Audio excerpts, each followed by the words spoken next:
The absolute madmen. I should have known this was going to happen, and I'm not surprised at all.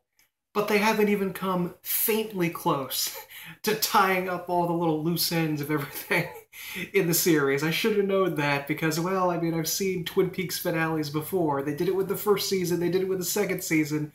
There's no reason for that they weren't going to do it here with the third season, but I'm getting ahead of myself. First, it was an amazing finale. I think that if you've lasted this long with the series, that you are really into Lynch and his style, and you know what to expect. And that's something that you could never expect. You just have to sit back and enjoy the ride. And I absolutely loved the ride. I really enjoyed it. There were some issues that I had with that not getting everything solved, but we'll get to that in a minute. First off, the first half of this finale, I'm going to talk about it as if it was one 2 hour episode. The first half of this, all of the things we assume were going to happen, happen. All of the various plot threads converge around Twin Peaks, and there is the final confrontation when Evil Cooper somehow makes his way first to Jackrabbit's Hollow and then to the sheriff's station and is going to try to do something, presumably with Nido, or well, he's going to try to do something when he gets in there. And he actually masquerades as the good Cooper when he gets inside, and he sits down in a chair in front of Frank Truman and says he doesn't want coffee, which is a big signal that maybe something wrong is going on here. And as they sit down to talk about something, Frank Truman gets a call from the original, the real Agent Cooper, and that's when things go down. And Cooper, the evil Cooper that is, gets shot again. But this time he gets shot by Lucy. That was kind of surprising and amazing that we saw the brief flash forward to this a few episodes ago where Andy saw this happening. And once again, Evil Cooper is sort of like surrounded by all of the weird woodsman creatures for some reason or another. And I don't know what the woodsmen are doing anymore because I thought that they were trying to heal him.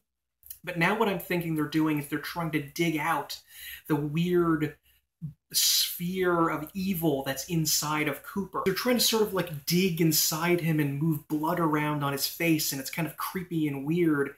But it seems like they're trying to maybe excavate the horrible Bob entity from inside him, and maybe they didn't succeed last time or something. I'm not exactly sure what they're doing because they suddenly appear and everyone appears. Good Cooper is there. Nido is brought up there by Andy along with James and his British friend with the fist of steel, and they're all standing around here watching this very odd little scene go by. And for some reason, there's no other way to describe it. It sounds bizarre, but a sphere of obsidian black malevolence appears inside of Evil Cooper and pops out of him, and it has the face of Bob inside of it, and it begins to swirl around and attack people. And as we all figured out, somehow the man with the fist was going to have to do something, was going to have to be there. It was his destiny to be there and smash this evil obsidian orb of Bob into a million pieces and save everyone before it kills and eats everyone or does something. And it's an amazing scene, and we get to see Agent Cooper, and he talks to Gordon Cole briefly, and everyone is standing around there and looking at all this happen, and it's wonderful. And Candy and the other girls are there, and it's all just ridiculously wonderful. It's delirious, it's crazy, it's absolutely fantastic. It's perfect, a perfect moment in Twin Peaks. And then Good Cooper slides the ring onto Evil Cooper, and he is transported right back inside the lodge after this epic fight scene where this fist of steel is just smashing this ball of evil that comes out of Cooper.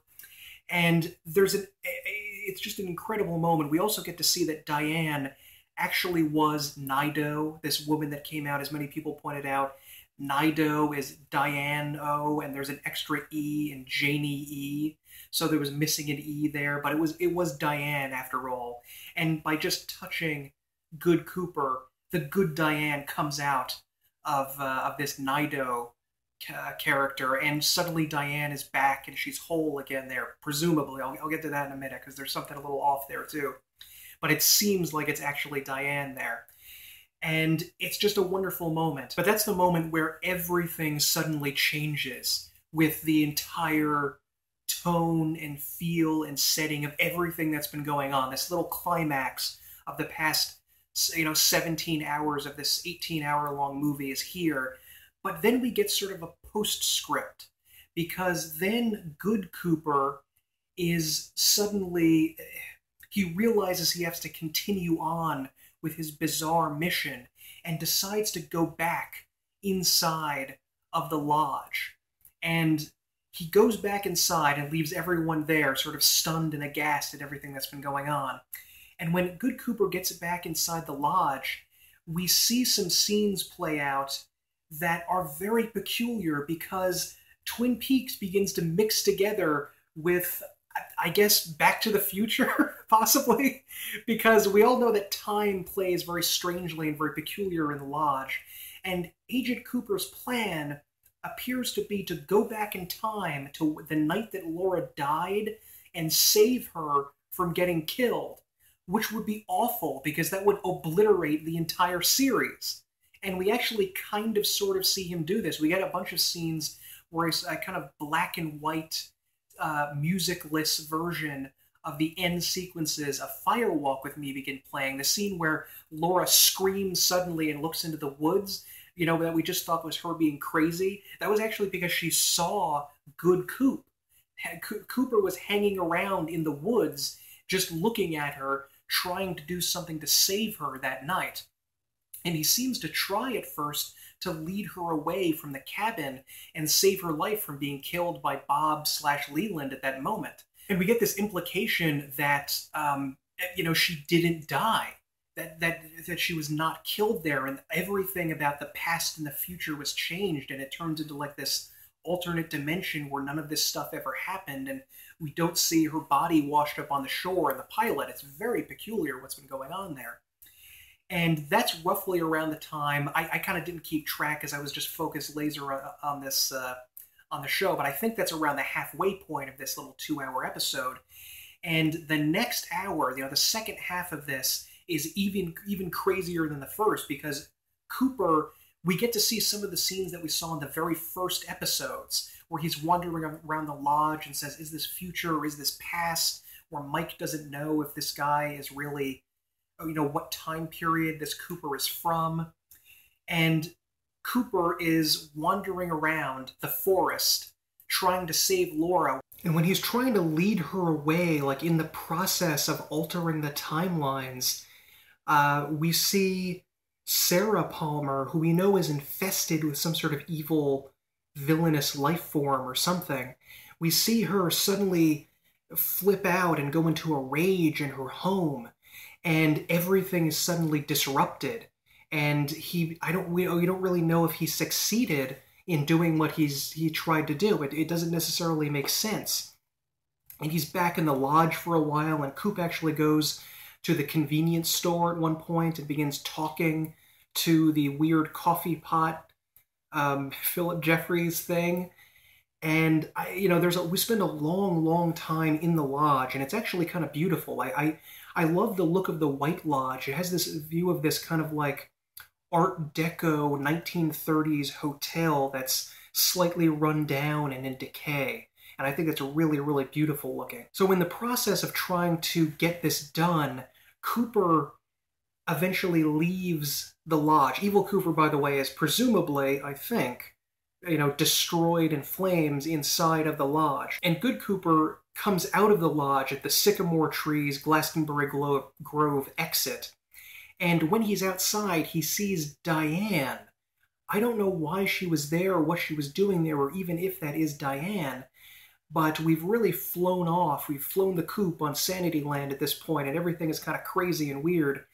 And, Cooper sees Diane there, and then suddenly they're driving in the middle of the desert. It's sort of around looking at the place where Evil Cooper was, where Good Cooper originally was going to jump out of the lodge and saw Evil Cooper in his car. And they're driving around there, and they say, if we go in there, everything could be different. But they don't explain what they mean by that. Like, what do you mean everything is going to be different? Is the timeline going to be different? Are we going to a different dimension? Are we doing something? Are we going inside someone's dream? It doesn't really make any kind of sense at all. They kiss and they get in their car and they drive through this sort of mysterious waypoint on the map that Cooper presumably got the coordinates from Philip Jeffries from, I think. And they drive through it, and suddenly it goes from day to night. And they're driving on the highway somewhere, and everything feels sort of mysterious and unusual. And they seem to be somewhere, I think in Odessa, is it Texas? Is that where Odessa is? And they seem to be somewhere down south, just driving along at night. And they stop at a motel, and as Dale Cooper is trying to get a room, Diane sees another Diane, like a mirror image of her. And I have no idea who either of these two people are, and none of this makes sense. I don't know if that's Diane or if that's somebody else. And then they go into the motel room, and they have sex. You know, Cooper and Diane have sex in the room. Kind of an interesting performance from Laura Dern there, because she's having sex, but she seems to be sort of like crying and unhappy during it somehow. There's like a unique, interesting expression on her face that's very unusual and very interesting. And Laura Dern is a fantastic actress. Now, after they have sex, it's the next morning, and Cooper wakes up and finds out that Diane is gone, and he has a note from Diane, but she refers to herself as Linda and calls him Richard. Now, something that's been going on since the very beginning of the show is that in the lodge, the fireman character mentions Richard and Linda. And everyone has been speculating who these people are for 18 episodes now, for a couple of months. And a lot of people, including myself, assumed that Richard was Evil Coop's son, Richard. But now they're calling Good Cooper in this weird alternate world Richard. And a lot of people were speculating, including myself, that Linda was either the daughter of Annie and Cooper. But now Linda seems to be Diane, but in this alternate world. And they also mention in the original episode, and they repeat it here, 2 birds with 1 stone. Cooper seems to agree with this somehow, as if he knows what they're talking about, but we don't really know what they're talking about. We don't know who Richard and Linda are, and as far as I know, we don't know who Richard and Linda are right now. I've been kind of getting a little flack every now and again for just expositing right after I watch the shows. That's when I record this, immediately after I watch it. So I don't necessarily have the time to sit and digest everything and think about it. And maybe 12 hours from now, the next day, I'll have some more thoughts on it. But I just want to get my raw emotional feel, how not what I think about it so much as what I feel going into it and immediately afterwards. So I really have no clue whatsoever who these people are, unless Richard and Linda are Diane and Dale in some sort of alternate reality or some sort of altered timeline where Laura Palmer never existed. Anyway, later on in this episode, there's just a wonderful scene, a wonderful feeling of the weird and the unusual. David Lynch does a brilliant job just showing wind blowing through palm trees, which is sort of like, it's kind of a perfect little reverse, a kind of perfect mirror image double of the wind blowing through pine trees in the Pacific Northwest. But in this new world, there's wind blowing through palm trees, I think, in this totally different, more southern setting. And it just looks absolutely amazing. He does a great job of atmospherically making this seem weird and outside of the norm and completely unusual. And Dale is totally at a loss, because Diane is gone, and if that even was Diane, and he begins driving around and stops at a bar, or at a diner, called Judy's. And that brings me to the delicate point of who the hell is Judy? That has been plaguing the Twin Peaks community, or rather inflaming it in excitement for the past couple of weeks now, especially. Judy was originally mentioned decades ago in the Fire Walk With Me film by David Bowie, where he mysteriously mentioned, we're not going to talk about Judy, we're going to leave her out of it. Back then, there was no way to tell who Judy was. There was no frame of reference for who this Judy could have been. It was impossible to guess. But now we're getting more and more information on who this Judy person could be. And it may not be a person at all. In the beginning of the episode, Gordon Cole says that Judy, far from being a woman that we assume we were going to meet, is actually some sort of dark, spiritual evil force, like a demon or something like that, named Was it Zhao Day or was it Ju Dao? I don't remember. It was some sort of East Asian sounding name, either Ju Dao or Zhao Day. And it was some sort of evil, terrifying force of evil, sort of like the tulpas or from Tibetan mythology and religious lore. This is some sort of other East Asian evil force or entity.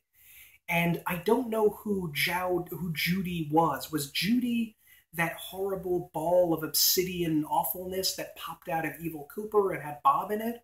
Was that Judy? Or was that just Bob?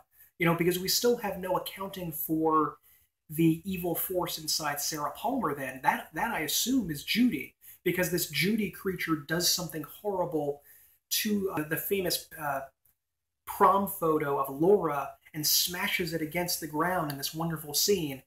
And we don't really know what's happening here. My theory now is that Judy, or this strange entity, is actually inside Sarah Palmer, and the weird thing that popped out of Evil Cooper was just Bob. But it's possible that was Judy, and then the evil thing inside Sarah is just totally unexplained. So Agent Cooper is driving around this bizarro world next to ours that's different, similar but different, and he stops at a little cafe named Judy's.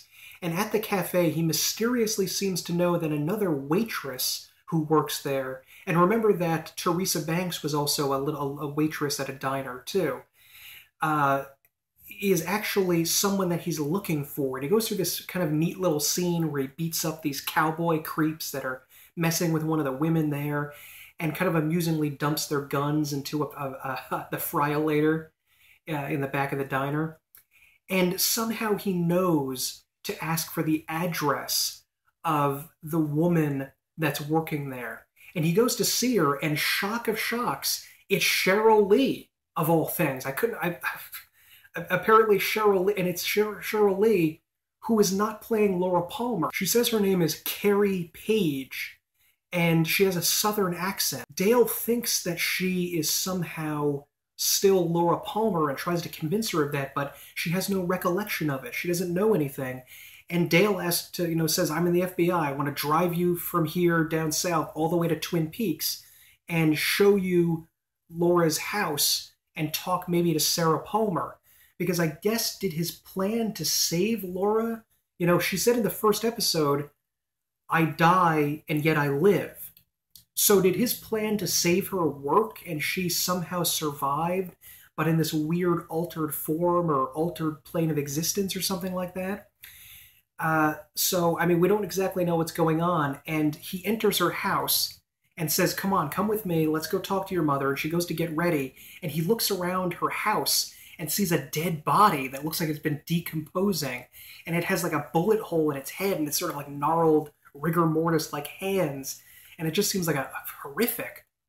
And he actually sees on the mantelpiece a white horse, like the pale horse, symbolizing death, that famously Maggie Ferguson saw right before she died in season 2 of Twin Peaks.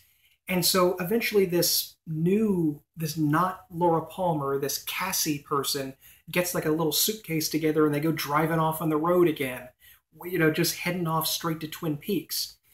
And there's very little dialogue between them as they go along here. And eventually when they get all the way up to Twin Peaks, they go to Sarah Palmer's house, and they find out that Sarah Palmer doesn't live there. And we know she lives there because we saw it in the episodes, a few episodes ago, that she still lives there. And the people living there have the surname Tremont, like Mrs. Tremont, the weird magician woman that was living in the house next to Harold Smith in season 2.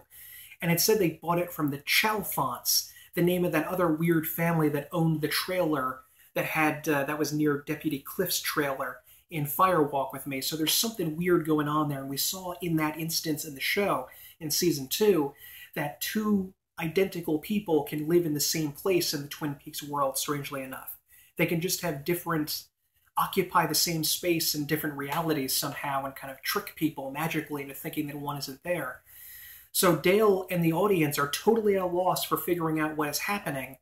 And they just step outside and look. They just look right up at the house. And all of a sudden, you can vaguely hear Sarah Palmer saying Laura in that weird distorted way that she did in the original series. and Laura and Cheryl Lee, I'm just going to say Cheryl Lee, has this moment of recognition and screams as Laura. And then everything's over. Sometimes things happen just like this. Sometimes things can happen just like this. And that's what happened in this show. Sometimes things happen just like that. And the show ends. 18 episodes, 18-hour movie, gone. Gone, gone, gone. It's long gone. So we get no resolution whatsoever on a ton of different things. You know, forget about some of the fairly minor-looking stuff now with, like, Shelley's interaction with this criminal gangster boyfriend, or did Amanda Seyfried, Becky, did she die? Is she still alive? We don't really know what happened with that. Forget that stuff. We don't know what the heck is happening with huge, major things. We don't know what the heck is happening with Audrey, although they did suspiciously make a reference to, once again in this episode, to the little girl who lived down the lane. And in a section where they showed the electric tree monster thing was different this time, I think. I don't think it was like this in the beginning one. They included a line from the electric tree thing from The Man from Another Place saying, "Is it like the little girl who lived down the lane?" Which, again, I've watched the movie, I haven't read the book. I don't understand what that reference could mean, if it means anything. So we really don't know what's going on with Audrey at all. That is totally unfinished, unless there's something heavily implied there. You know, she is looking into a mirror, and as I said, this is like a weird mirror image version of the world, perhaps, that they're living in, like an alternate version of Twin Peaks or something like that. But then why does this alternate Laura, I mean, have we created two timelines? Is that what happened when they went back with Good Cooper and he tried to save Laura? Did he create some sort of alternate timeline or something like that? Or is that what happened? I mean, I don't really know what happened. I'm really at a loss. If anyone can tell me again if they know of any references that the little girl who lived down the lane could mean in this context. There was a story with, you know, I only saw the movie, so it had Jodie Foster, who was living all by her lonesome in her tiny little contained world. So that could relate to Audrey being stuck in a mental asylum somehow. Or are they all living in someone's dream that they're having at that time? I can't really say. And that's just how it ends. There's no resolution on a huge number of things. It ends on a totally bizarre, weird hour of television that just completely blows your mind and totally forgets about solving any problems and creates 1,000 others. It feels a hell of a lot like the end of season 2. And I heard recently that David Lynch said that if he knew the season was going to be ending, that the series was going to be ending, he wouldn't have ended season 2 that way. BS. Of course he would have. Look at what he did with this episode. Unless there's going to be a season 4. And God, I hope that there is. I hope they're announcing it right now as I'm recording this video, if there's a season 4. So we can get resolution on all of the plot threads that they just left hanging here. I mean, I think they're just going to leave it like this. Still more lost than we ever were. We are more lost than we were at the beginning of this. We know less at the end of this series than we did at the beginning after all of this time. And it's amazing, and I still loved it, and I still enjoyed it. I still loved almost everything about this. I still loved everything going on at the end. I really love these weird episodes that just go off on this bizarre tangent. As much as I want to see things solved, seeing extra mysteries is just as fun. So overall, what can be said? They met all of our expectations and showed us exactly what we thought was going to happen on a bunch of different things, like Nido and Diane, like Evil Cooper and, you know, Steely Fist Guy, Deputy Andy Brennan's mysterious vision that he had in Jack Rabbit's Hollow. They showed us all of these things happening that we thought were going to happen in roughly the first 45 minutes, hour or so of the show. And then in the final hour, they totally blew away everything about our expectations, everything we thought was going to happen, and just created more and more mysteries and added so many wonderful layers onto what's going on that it was beautiful. I loved every bit of it. It was much. Now, I know this is the end of the series, but I am not done with Twin Peaks: The Return by a long shot. There is still a lot of stuff to do. There's a ton of stuff to do with this still. I'm still going to have to formulate my theories about what the heck is going on here and check what other people are saying about it and try to figure out what the heck is happening in this, you know, this bizarre alternate world. Maybe I'm missing something and there's something really obvious and it's like, Mike, did you see da da da? Did you see this that was here that explains everything? Did you see that in the background of scene 12, you saw a character have something on their lapel that was 2 centimeters long that we saw for 4 seconds that explains everything? Did you see that? Maybe I missed that. I'm sorry. Maybe I missed that one. I apologize. But I'm going to have to go over everything and see what the heck is going on. God, I hope there's going to be another season. It would be amazing if there was, because they have there's even more crazy mysteries going on than there was before. We know even less than we did starting out with all of this. So I'm definitely going to continue on with episodes dissecting that. I hope to have an episode about the top 5 things I loved about Twin Peaks: The Return, to explain what I really loved about the series, and maybe a top 5 things I hated. I don't know. But also, I'm going to continue on now with my character breakdowns. I wanted to wait a little bit with Bobby and Shelley before I did their character breakdowns until after the show to talk about them, because I knew that they were going to be on this one and we're going to have to talk about them a lot. Maybe do one about Gordon Cole or Albert or something like that, or Tammy. And I still have the book to talk about, The Secret History of Twin Peaks, which I have read but haven't actually done a video discussing. So I have a ton of Twin Peaks stuff to talk about. Please, please tell me. I am begging you from the bottom of my soul, please tell me in the comments what the heck is going on. Please tell me. I hope I'm missing something really obvious that will explain what the heck is happening. So please tell me in the comments what's going on. Please tell me if you love this ending. Please tell me if you loved every second of it, if you were deeply dissatisfied and hated everything about it. Please tell me what's going on in your head. Give me a general read of the room of what's happening with this series. I really want to know. I'm going to leave some links to videos here to my Twin Peaks Black Lodge Secrets episode, and also my Twin Peaks reaction to the previous episode.